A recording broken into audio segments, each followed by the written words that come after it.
Време е за нашата утринска тема. Така, крвните садови не стареат преку ноќ, но промените во нив може да се развиваат со години. Тивка без симптоми. А кога ќе се појават првите знаци, понекогаш веќе зборуваме за сериозни проблеми. Така е, што ни кажуваат состојбите на нашите крвни садови и кои сигнали не смееме да ги игнорираме. Кога е време за преглед, кои симптоми се аларм и што можеме да направиме навреме за да го зачуваме срцето и крвните садови. На оваа тема денес разговараме со доктор Сашко Николов, кардиолог. Докторе, добре ни дојдовте во утринската емисија на Македонската телевизија. Благодарам поканата, задоволство е да бидам ваш гостин во секој време. Имаме пред да почнеме официјално со она што го имаме подготвено да им го пренесеме како теми на нашите гледачи. Каква е ситуацијата сега со пациенти? Имаме променливо време, многу топло време. Што се случува во вашето секојдневие? Во нашето секојдневие, конкретно вчерашниот ден беше еден вистински тежок надпревар, да речеме, во борба за животите на нашите пациенти. Имавме преку 4 инфаркта во текот на ноќта.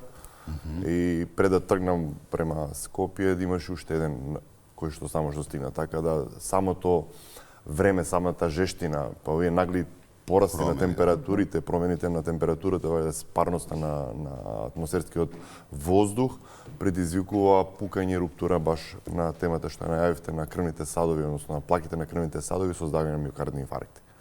Тоа е само кај оние хронично болните или има и пациенти кои што не се пожалиле претходно? Во текот на ноќта имавме жена 50 на години стара, така да тоа веќе ги опфаќа. Немаме веќе возрастна категорија, да речеме, која што е ризична за миокарден инфаркт, него самиот миокарден инфаркт веќе станува болест на секој индивидуа, од најмладите па и до најстарите.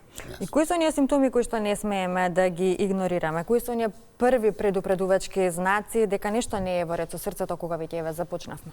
Па кога зборуваме ние за манифестација на градната болка или така наречената ангина пекторис медицински, тоа се стегање во градите и многу често пациентите знаат да кажат одам од точка А до точка Б, ама гледам дека кога забразам чекорот, здивот ми се губи, па осеќам како притисок во градниот кош, некош во грлото, вилицата, во грбот се јавува таа болка, ако забразам повеќе, поинтензивно, па морам да застанам.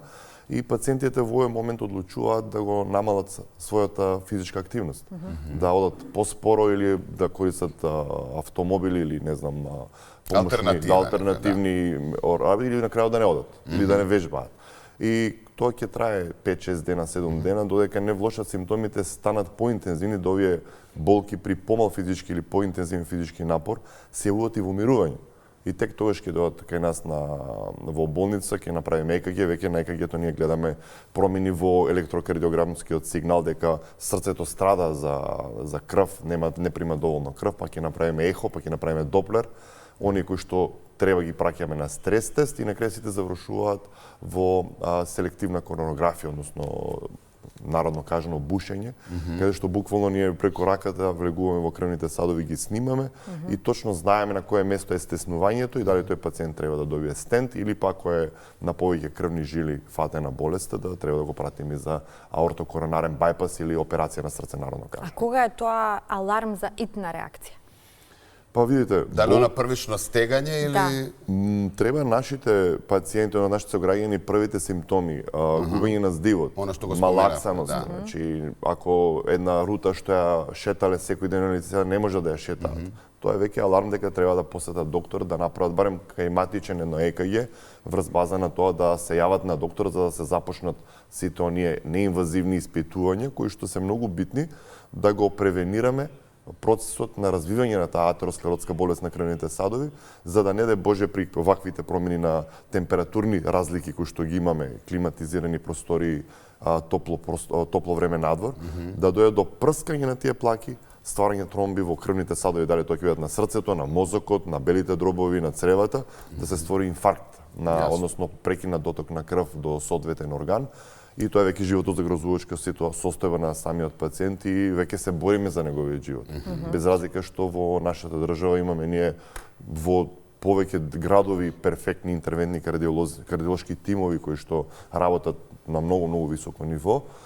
Сепак популацијата мора да знае дека влегувањето итна ситуација за миокарден инфаркт е животозагрозувачка и ние во тие минути, во тие секунди се бориме за животот на тој пациент. од страна кога гледат, влезе, зборуваше, вика, ништо не му беше, вика, што е толку итно? Итно е затоа што во наредните 2 минути, ако не се отвори артеријата, срцето прекинува да работи. Кога ќе застане срцето, веќе влегуваме во реанимација и веќе е многу тешко да се врати назад. Тоа сакавме да го потпрашаме како следно, дали проблемот со артериите може директно да загрози и да се одрази на срцето. Па видите сега, првиот орган кој што се развива кога се оплодува јајцеклетката и кога се зачнува плодот, е срцевиот импулс. Од срцевиот импулс се развиваат првите крвни садови. И венските и артеријските крвни садови. Така да ние кога зборуваме за старењето на крвните садови, тоа е од моментот пред да се родиме започнуваат да стареат. Бидејќи тогаш почнуваат да се и формираат. И атеросклерозата е единствена болест која што започнува од денот на раѓање. Затоа таа се нарекува тивокубиец. Тивокубиец, точно. Бидејќи тие атеросклеротски плаки што ги кажуваме, имаме ние во медицината велиме негативно и позитивно ремоделирање.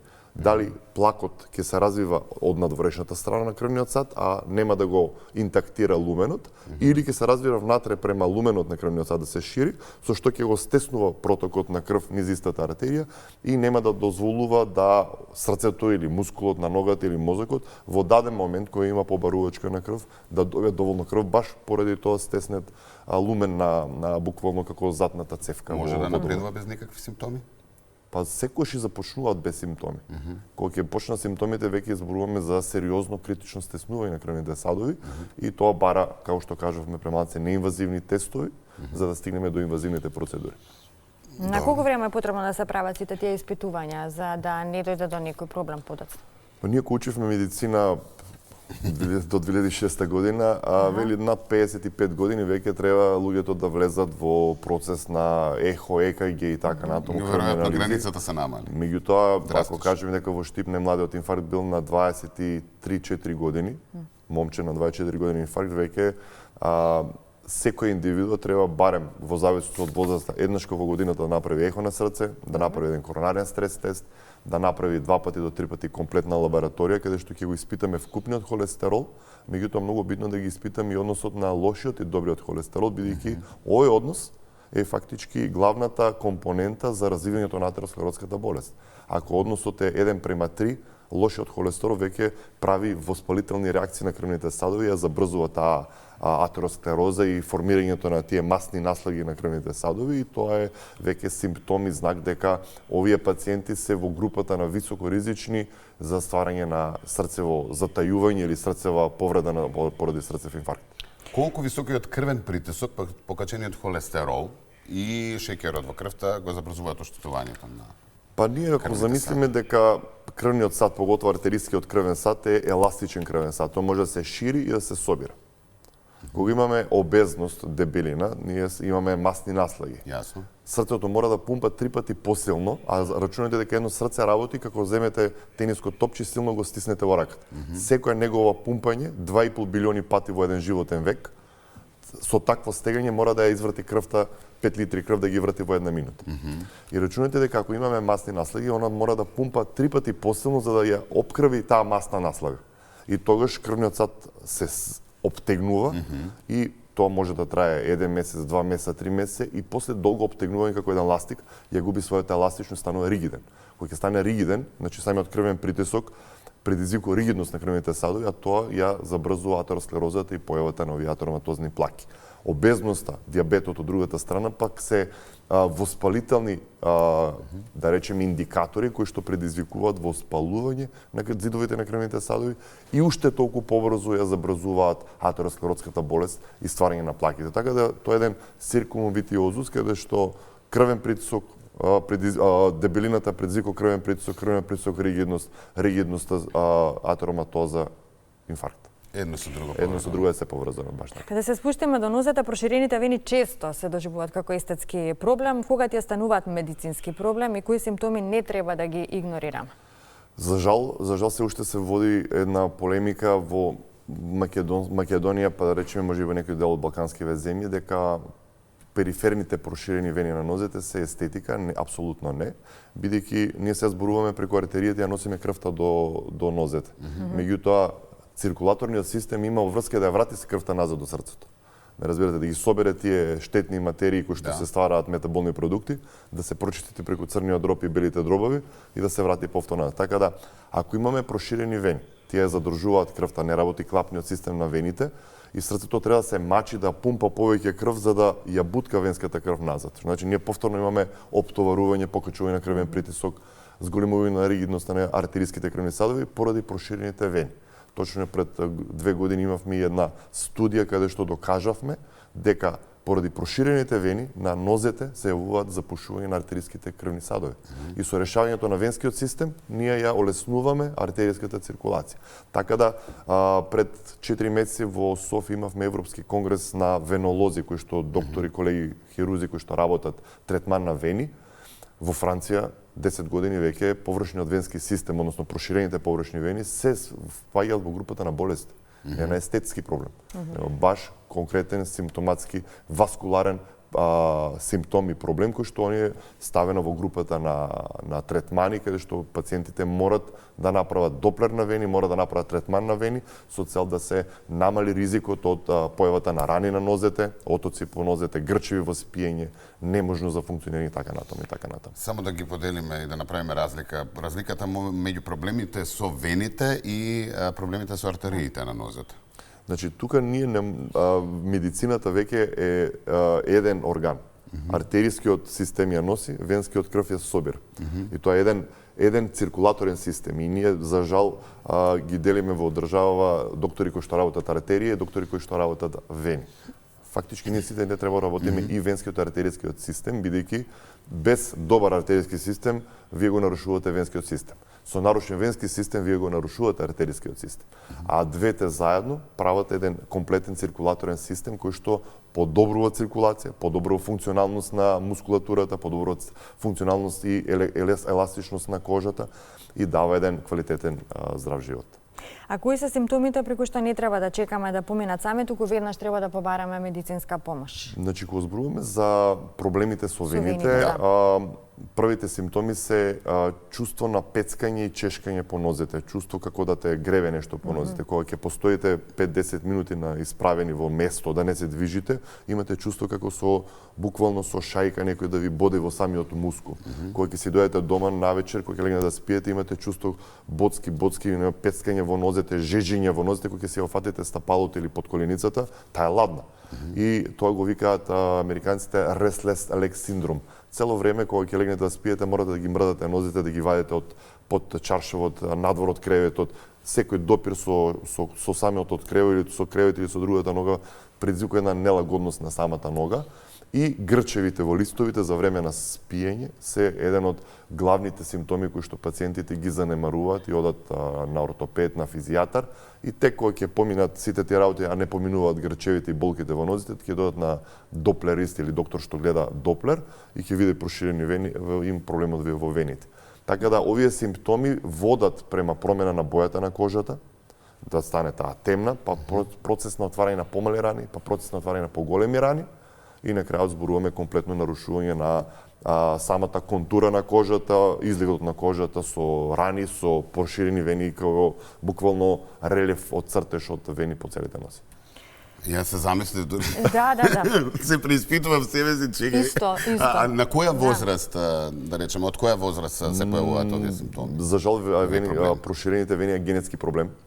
И прашањето кој период од нашиот живот или која состојба од животот во кој што го живееме ќе го тригерира и активира проширувањето на вените.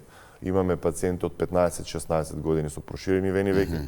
Па нагоре. Дали стресот има огромно влијание врз има стрес од влијание, меѓутоа не толку стресот колку што дебелината и физичката неактивност. Тоа се два фактори кои што влијаат на проширувањето на вените. Јас велам кај жените главниот фактор е бременоста, односно во текот на бременоста започнуваат како тригер фактор да се шират вените, а кај мажите имаме ние машка бременост, односно мажите со стомаци. И тоа е еден вид на компресија на венскиот систем во самата карлична регија која што предизвикува задршка на крвта во вените и ги проширува површните вени, и тоа е еден, ќе кажам пак, затворен круг на зачаран круг каде што стомакот, дебелината, физичката неактивност предизвикува отечени нозе, отечените нозе, па сега не можам да одам, ме болат нозете, се враќате назад уште подебели. Имаме пациенти со над 160-170 килограми во 21 век е веќе, да речем, и загрижувачки да имаме обезна популација, а веќе се почесто младите стануваат се пообезни и по-нефизички активни. Мислам дека многу убаво објаснивме за сите да ме сватат за овие секојдневни веќе проблеми како што споделивме, така што ви благодариме. Рековме, значи она што можеме да кажеме или да влијаеме во старењето на вените, активност, да се грижиме малку за тежината, нели? Значи правилна исхрана е пред се најбитниот фактор во едно секојдневие во 21 век, во брзина, во лудило што го живееме. Физичка активност 4 до 5 пати неделно е задолжително по 45 минути и здрава исхрана нормално со редовен сон. Ви благодариме многу за одвоеното време, за тоа што бевте наш гостин ова утро. Секако ве очекуваме повторно, каде што можеме повторно да одговориме на сето она што не засега сите нас. Секако здравјето е примарно нешто и секогаш мораме да се грижиме првенствено за здравјето. Благодарам поканата, се надевам дека отворивме и зачнавме убави теми со информации за нашите граѓани во Македонија да се погрижат за своето здравје. Едукацијата е многу битна и навремено, нели, да ги освестиме да се обратат онаму кој што треба, да се грижат за своето здравје.